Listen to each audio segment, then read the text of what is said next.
Hello everyone, welcome to Analog IAS Prelims High Yielding Series for Prelims 2020, and the topic for today's video is Petersburg Climate Dialogue. So what is the context of this news article? In 2010, there was this first meeting of Petersburg Climate Dialogue, and this is the 11th such dialogue. So this happened in a virtual format which brought together 30 countries, and the purpose is to discuss climate action. So ever since the 2010 Copenhagen summit, which talked about climate change, we have had this Petersburg Climate Dialogue every single year ever since. So basically the purpose of the event is to have a platform wherein various key issues are discussed and all the international policy challenges with respect to climate change are discussed. So the dialogue is intended to create a space for close and constructive exchanges among ministers on climate change. This is very important for climate diplomacy. Actually, in the context of COP26 meeting that was set up to happen somewhere in November this year, but the prevailing COVID-19 situation ensured that climate diplomacy takes a backseat.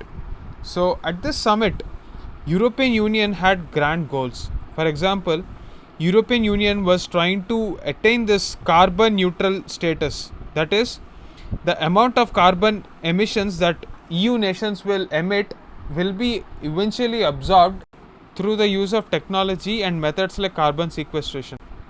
EU wanted to do this by 2050.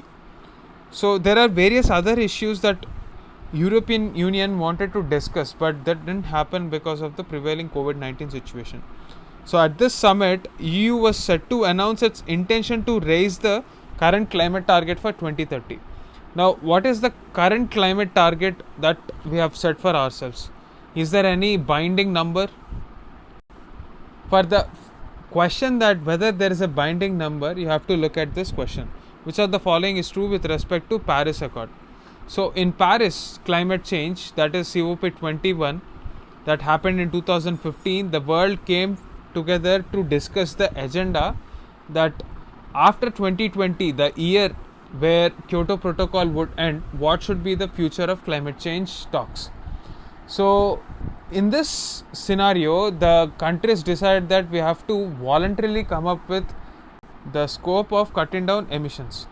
So let us have a look at the statement. The Paris Agreement is a landmark environmental accord which was adopted by nearly every nation in 2015 to address the climate change and its negative impact. So like I've just spoken about it, this is a right statement. So the original objective of this Paris climate deal is to come up with their INDCs, or the nationally determined contributions to reduce greenhouse gas emissions, so that the temperature rise stays below 2 degrees Celsius above the pre-industrial level. Hence both the statements are right. Now please pause the video and try to attempt this question along with an explanation. Post your answer in the comment box below. That's it for this video. Thank you.